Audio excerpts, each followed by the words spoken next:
Le téléphone sonne, on décroche et allô? C'est automatique, un vrai réflexe. Et c'est typiquement le genre de sujet qui a l'air de rien, une de ces infos strictement inutiles, et donc, évidemment, rigoureusement indispensable. Alors, c'est parti, on va décortiquer ensemble la petite histoire de ce mot si familier. C'est là que ça devient vraiment intéressant. Pensez-y une seconde. Ce mot n'a qu'une seule et unique utilité.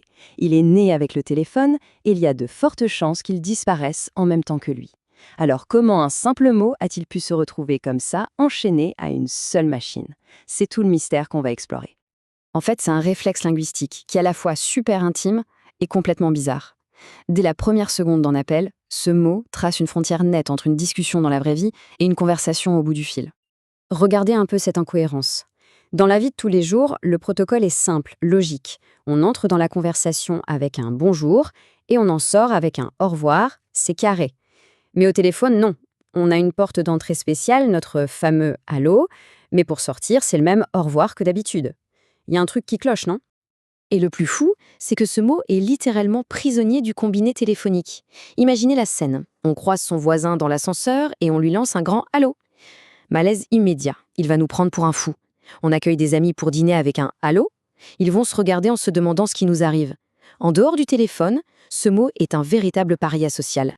Bon, alors d'où vient cette bizarrerie? L'histoire est en fait assez savoureuse. Elle est née d'une célèbre rivalité américaine et, comme souvent, d'une petite adaptation bien française et pleine d'astuces. Pour comprendre, il faut remonter le temps, direction 1876. On assiste à un véritable duel de salutations. D'un côté, il y a l'inventeur du téléphone, Alexander Graham Bell. Lui, il propose « Ahoy », un cri de marin. Et de l'autre, son grand rival, Thomas Edison, qui suggère quelque chose de bien plus simple, Hello. Petit spoiler, c'est Edison qui a gagné, et Hello est devenu la norme dans tout le monde anglophone. Mais bien sûr, en France, pas question d'adopter un mot anglais tel quel.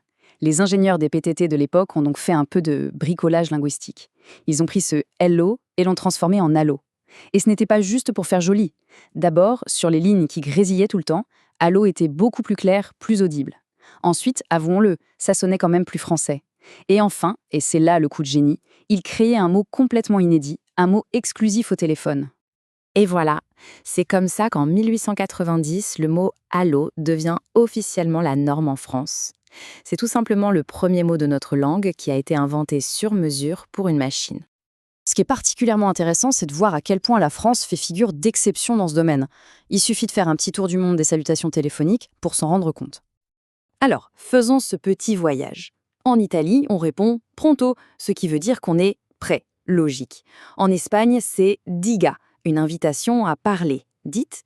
Au Japon, le célèbre moshi moshi sert à vérifier que la ligne fonctionne bien.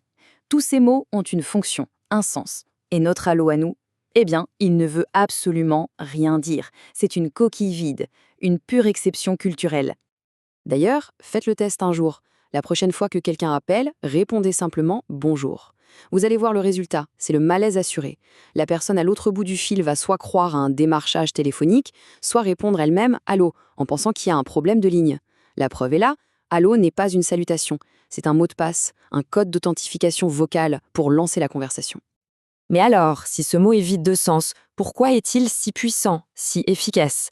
En fait, tout est une question de psychologie. La clé de son succès, c'est justement son absence de sens. Un bonjour peut être joyeux, froid, distant, il transporte une émotion. Un allô, c'est neutre, il n'y a aucune charge émotionnelle. Sa seule et unique fonction, c'est de dire « la ligne est ouverte, je suis là, on peut y aller ». C'est un sas de transition entre le silence et la parole.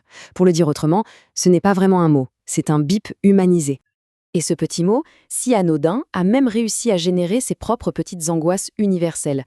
Qui n'a jamais connu le fameux « allô » lancé dans le vide sans aucune réponse, ou le double « allô », un peu gênant quand les deux personnes parlent en même temps, sans oublier le « allô » qu'on se met à hurler, persuadé que l'autre n'entend rien. Et le pire peut-être, l'absence de « allô », ce simple « oui » qui nous prend toujours complètement au dépourvu. Mais aujourd'hui, à l'ère du smartphone qui nous dit exactement qui appelle avant même qu'on ne décroche, quel est vraiment l'avenir de notre allô national? Sa pertinence est sérieusement remise en question. D'ailleurs, on ne dit plus tous allô de la même façon. C'est une vraie affaire de génération. Il y a le allô un peu chanté qui traîne en longueur, très typique des boomers. Puis on a le allô sec, efficace de la génération X. Les millennials, eux, le disent très vite, presque comme une formalité avant d'attaquer le sujet. Et la génération Z, elle est carrément en train de l'abandonner pour un « ouais » ou de balancer directement le prénom de la personne. Et c'est là toute la question de notre époque. Pourquoi est-ce qu'on s'obstine à utiliser ce vieux rituel de vérification alors que notre écran nous donne le nom, la photo, bref, toutes les infos sur la personne qui appelle? C'est un réflexe qui aujourd'hui est devenu un peu absurde. Ça nous amène à des situations complètement surréalistes. Un appel WhatsApp, le nom et la photo de la personne s'affichent en plein écran et on décroche en disant « Allô ?» Une visioconférence, on voit la personne en face de nous en chair et en os sur l'écran et le premier mot qui sort, c'est « Allô ?» Mais le meilleur, c'est quand la ligne coupe et qu'on rappelle 2 secondes plus tard. On sait très bien qui c'est et pourtant « Allô ?»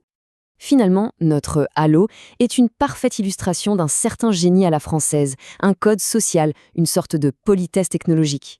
On en revient à notre point de départ. Un mot totalement inutile et pourtant absolument indispensable. C'est quand même formidable d'avoir inventé un mot juste pour ne rien dire. Alors, la prochaine fois que ce mot sortira de notre bouche, on se souviendra qu'on ne fait pas que vérifier une ligne. On perpétue sans même y penser une petite bizarrerie linguistique vieille de plus de 130 ans.